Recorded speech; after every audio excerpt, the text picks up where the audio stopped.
దేశంలో ఉన్నటువంటి మతపరమైన వివాదాలు, గొడవలు పూర్తిగా పోవడానికి నా దగ్గర WCN దగ్గర ఒక పరిష్కారం ఉంది.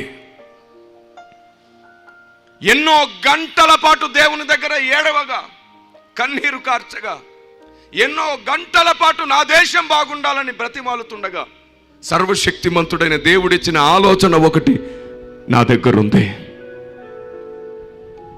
ఏమిటో తెలుసా? ఎవరు మతం మారొద్దు, ఎవరు కులం మారొద్దు, ఎవరు ఆచారాలు సాంప్రదాయాలు మార్చుకోవద్దు.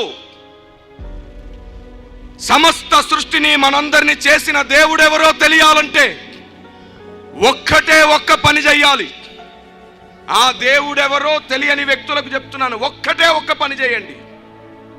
30 రోజులు, జస్ట్ 30 డేస్, కేవలం 30 రోజులు.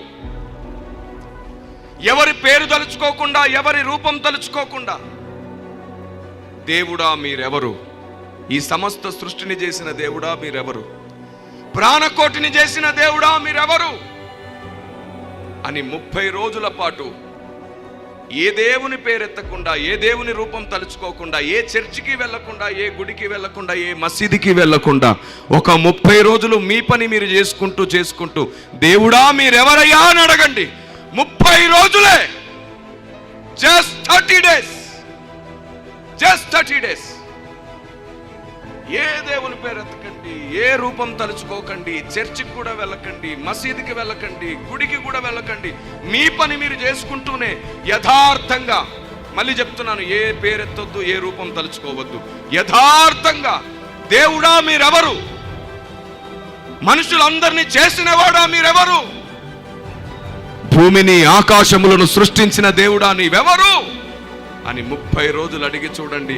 యథార్థముగా మొరపెట్టు వారికి ఆయన సమీపం అన్న మాట నెరవేరిపోతుంది. ఏదో ఒక రూపంలో ఆయన అర్థమవుతాడు.